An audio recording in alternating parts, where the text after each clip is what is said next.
नमस्कार, hello and welcome to a new video of Pathak ji excellence. आज हम हिस्ट्री का एक और टॉपिक कवर करने वाले हैं जो है emergence of Mauryans.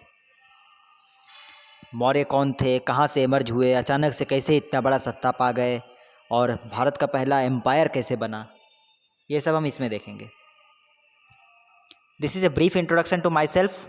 I am Mayank Pathak, a faculty at Pathak ji excellence and a student of master of arts. मेरे बारे में बाकी डिटेल्स यहाँ दी हुई हैं। If you want to know more about me, pause the video and watch it. तो आज हम कवर क्या क्या करने वाले हैं। आज हम सबसे पहले कवर करेंगे मगध बैकग्राउंड, जो कि हम लोगों ने पहले पिछले वीडियो में भी पढ़ा था, फिर भी देखेंगे। उसके बाद हम देखेंगे मौर्यंस बैकग्राउंड। मौर्यंस कौन थे, कहाँ से आ गए, ऐसे क्या प्रकट हो गए कि वो इतना बड़ा साम्राज्य पा गए।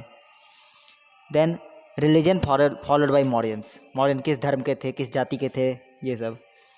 देन दो इम्पॉर्टेंट चीज़ें, रोल ऑफ चाणक्य। चाणक्य का क्या रोल था, role of Alexander the great.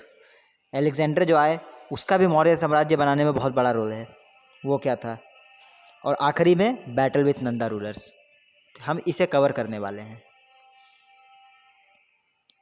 सबसे पहले हम बता देते हैं कि मौर्यन आने से पहले मगध इमर्ज हो रहा था और डायनेस्टी उसकी बढ़ती जा रही थी। और वो जो छोटा सा एक महाजनपद था जो कि झारखंड के हिस्से और बिहार के गया पटना इलाके जो हैं राजगीर के, वहाँ तक था। वह इमर्ज होते होते पूरे झारखंड बिहार से बढ़ते हुए उत्तर प्रदेश, मध्य प्रदेश, आज के उत्तर प्रदेश, मध्य प्रदेश, गुजरात और बहुत दूर तक फैल गया। और कैसे फैला, दो डायनेस्टीज़, हरियंका डायनेस्टी और उसके बाद आए शिशुनागा डायनेस्टी, जिसको बहुत जगह शूनागा डायनेस्टी भी बोलते हैं।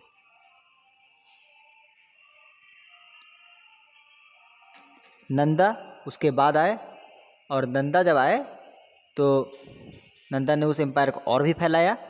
और जो 6th सेंचुरी BC के टाइम में 16 महाजनपद थे, वो मौर्यंस के आने से पहले 3 महाजनपद रह गए थे, जो कि 3 महाजनपद नहीं, 3 बिग किंगडम्स हो चुके थे, जिसमें थे अवंती, जिसकी राजधानी थी उज्जैनी, आज हम उज्जैन बोलते हैं। कौशला, जो कि अगर आप मैथोलॉजिकली देखें तो ये सारे शहर पहले भी थे। राम जी की माता कौशल्या कौशल राज्य से थी, ये मैथोलॉजिकली है। और हिस्टोरिकली देखें तो महाजनपद के टाइम में भी कौशल का था। हिंदी में कौशल, अंग्रेजी में कोसला। और तीसरा बड़ा राज्य जो कि सबसे पावरफुल था वो था मगध। कहीं कहीं पे इतिहास में ये भी लिखा गया है कि बिंबिसार, जो मगध का पहला राजा था, उसने अपने मैट्रिमोनियल रिलेशंस बनाने के लिए, ताकि दूसरे राज्य इसके अंडर रहें, 500 शादियाँ की थी। तो ये वॉरफेयर, मैट्रिमोनियल रिलेशंस, उस समय के पॉलिसीज, आपस में संधि करना, इस सबसे मगध बहुत बड़ा बना। Mauryans background, different sources says different about origin and background of Mauryans.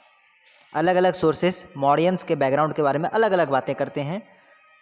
किसी की भी बात हम पूर्णतः सच नहीं मान सकते, क्योंकि ना उस सब दौर में आप थे, ना हम थे, ना हमने देखा है क्या हुआ, ना आपने। लेकिन जो जिसका एनालाइज करते हैं, हमें 2-3 एग्जाम्पल्स तो समझने ही पड़ेंगे कि हाँ, इनके हिसाब से ये थे, इनके हिसाब से ये थे, इनके हिसाब से ये थे। 3-4 सोर्सेस अगर समझेंगे नहीं तो आगे कॉम्पिटिटिव के लिए, इवन कोर्स की पढ़ाई के लिए भी प्रॉब्लम होगी। कुछ सोर्सेज यहाँ मैं लिखा हुआ हूँ, जिसमें से कुछ सोर्सेज बोलते हैं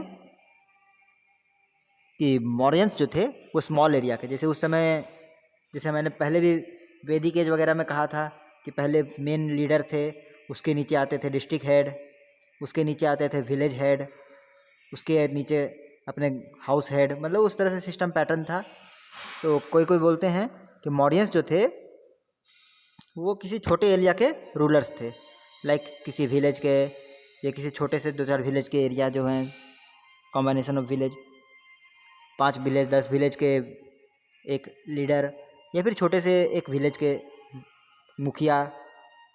कुछ सोर्सेस के हिसाब से वो है।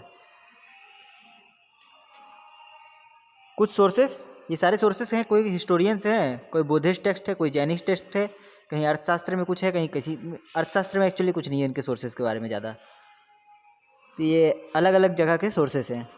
जैसे कुछ फ्यू सोर्सेस मैंने इसी के लिए लिखा है क्योंकि क्लियर नहीं है किसी का भी।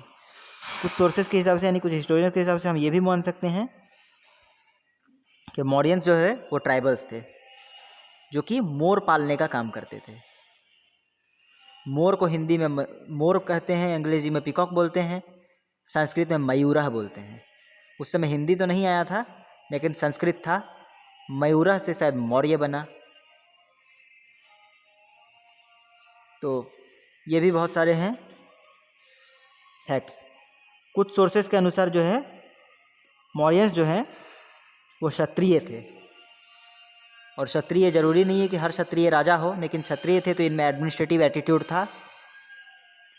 और बहुत कोई बोलते हैं इसलिए ये चंद्रगुप्त मौर्य, अशोक ये सब इतना अच्छा एडमिनिस्ट्रेशन कर पाए क्योंकि उनके अंदर एडमिनिस्ट्रेटिव एटीट्यूड था, क्योंकि वह क्षत्रिय थे। तो क्षत्रिय जब हों फिर तो सीखेंगे ही, इसलिए बहुत कोई बोलते हैं आ गए।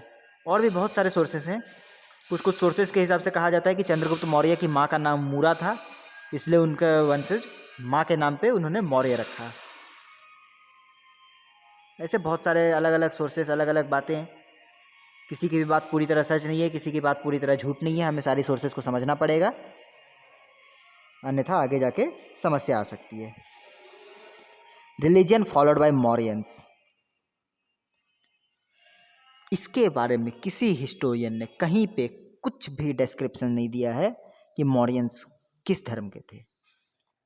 कुछ सोर्सेस बोलते हैं कि ये क्षत्रिय थे, जिसके हिसाब से वो हुए हिंदू सनातनी। कुछ सोर्सेस बोलते हैं कि ये बौद्ध थे, कुछ बोलते हैं जैन थे, कुछ बोलते हैं ट्राइबल्स थे, कुछ शूद्र बोलते हैं। मतलब हर तरफ से इनका क्लियरिटी नहीं है। वो सब अपने सजेशंस में है कि मे बी ये होंगे, मे बी ऐसा हुआ होगा। इनमें ये कोई नहीं बोल रहे हैं कि ये यही थे। जैसे उनके बैकग्राउंड के बारे में बहुत कोई बोलते हैं कि हाँ ये जंगल के थे उनके हिसाब से, लेकिन यहाँ पे कोई उतना भी श्योरिटी नहीं दे रहे हैं। बट हाँ ये बाद में बहुत अच्छे से लिखा हुआ है अर्थशास्त्र, इंडिका और भी बहुत सारे किताबों में कि जब रूलर बन गए थे तब चंद्रगुप्त मौर्य ने जैनिज्म अडॉप्ट कर लिया था, और उसके बाद चंद्रगुप्त मौर्य, बिंदुसार और अशोक भी जैन थे। बाद में अशोक कलिंग वार के बाद बौद्धिज्म को एक्सेप्ट किए, बुद्ध का पूरा प्रचार प्रसार किए और भी बहुत सारी चीज़ें। और इन सब का सोर्सेस, सबसे बड़ा सोर्सेस जो है वो अशोकन पिलर्स हैं। Role of Chanakya, Vishnugupta Kautilya, popularly known as Chanakya, was the backbone of Mauryan Empire। अगर हम बोलें कि मौर्यन एम्पायर एक किला है, दुर्ग है, तो उस किला को बनाने वाले जो आर्किटेक्ट थे ना वो चाणक्य थे। चाणक्य की कहानी हमने पहले भी बताई थी कि नंद के साम्राज्य में होता कुछ ऐसा था कि उनके पास, आपके पास क्वालिफिकेशन नहीं है कोई बात नहीं, लेकिन आप दिखने में एकदम बहुत सुंदर हैं, एकदम क्या लाजवाब दिख रहे हैं, अपना लुक्स मस्त है,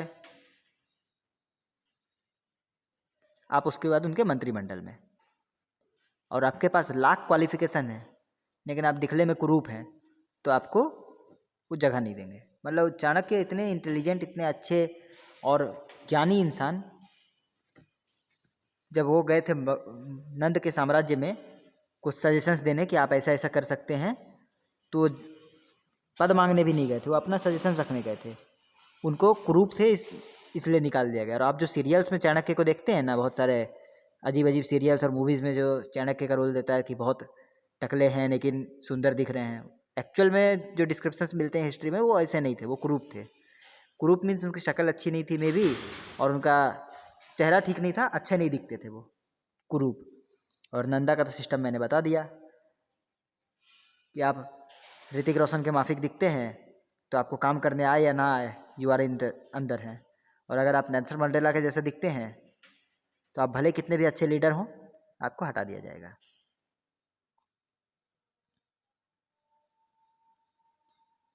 नंदचंद चाणक्य वहाँ से अपमानित होने के बाद जब एक दिन जंगल से जा रहे थे तो वहाँ उन्होंने देखा चंद्रगुप्त मौर्य को कि बच्चों के साथ वो जैसे बच्चे खेलते हैं, नाटक खेलते हैं, वो नाटक खेल रहे हैं जिसमें वो रूलर बने हुए हैं और बच्चे अजीब अजीब प्रॉब्लम लेके आ रहे हैं जिसका वो बहुत अच्छे तरीके से समाधान कर रहे हैं। उन्होंने वहाँ से चंद्रगुप्त मौर्य को लिया, उसे ट्रेन किया, उनको काबिल बनाया कि वो और अच्छा लीडर बन सकें, और नंदा के साथ युद्ध हुआ। नंदा के साथ बहुत से युद्ध हुए हैं, और क्योंकि चाणक्य का उतना ही रोल नहीं था, वहाँ स्टेप होने के बाद भी चाणक्य राज्य के प्रधानमंत्री, महामंत्री, जो कहना है कहें, चाणक्य ही थे। इकोनॉमिक पॉलिसीज जो बनती थी वो चाणक्य बनाते थे, युद्ध नीतियाँ चाणक्य के अंडर बनती थी। मतलब Chandragupta Maurya was the face, but Chanakya was the men who did everything. और चंद्रगुप्त मौर्य ने कोई भी युद्ध जीता है, कुछ भी काम किया है, तो वो बिना चाणक्य के नहीं हुआ है। Role of Alexander the great. Alexander the great का बहुत इंपॉर्टेंट रोल है मौर्यन एम्पायर के इस्टेब्लिशमेंट में, क्योंकि नंदा के पास बहुत बड़ी सेना थी, नंदा डायनेस्टी के पास, और नंदा डायनेस्टी की सेना को इतनी आसानी से हराना बहुत मुश्किल था। जब अलेक्जेंडर आए तो उन्होंने यमुना के किनारे में, गंगा यमुनी दोआब जो है, वहाँ डेरा डाला, क्योंकि बारिश का सीजन था, यमुना का पानी बढ़ा हुआ था, उनकी सेना पार नहीं उतर सकती थी। उस समय चाणक्य ने एक माइंड गेम खेला। उन्होंने सबसे पहले तो ये किया कि चंद्रगुप्त मौर्य, क्योंकि उनके पास अभी उतनी बड़ी सेना थी नहीं, उनके पास तो जो थे चंद्रगुप्त मौर्य और गिने चुने कुछ लोग, उन्होंने क्या किया कि प्राचीन काल में धर्म को बहुत माना जाता था, और ग्रीक्स उनकी जो देवी है हेला या हेलेना, उनकी मूर्ति को साथ लेके चलते थे। अलेक्जेंडर भी अपने साथ लेके चलता था कि हमारी देवी हमारे साथ रहेंगी, उनका आशीर्वाद हम पे बना रहेगा। इन्होंने क्या किया, पता लगाया कि उनका मूर्ति किस केबिन में है या किस तंबू में है। इन्होंने उसी तंबू को आग लगा दिया चुपचाप से, जब सब सो रहे थे। जब सबने देखा कि सारे तंबू सही हैं और जिसमें देवी है उनका तंबू में आग लगा हुआ है, तो सेना का थोड़ा मोरल डाउन हुआ कि मे भी देवी नहीं चाहती हैं कि हम आगे बढ़ें, हेलेना नहीं चाहती हैं कि हम आगे बढ़ें, तो वे लोग का मोरल पहले वहाँ डाउन हुआ। उसके ऊपर इन्होंने क्या किया, उस समय डायरिया का कोई इलाज नहीं था। 5-6 दिन तक अगर आपको डायरिया हो गया है तो फिर पेट पकड़ के बैठे रहिए, लोटा लेके जाते रहिए।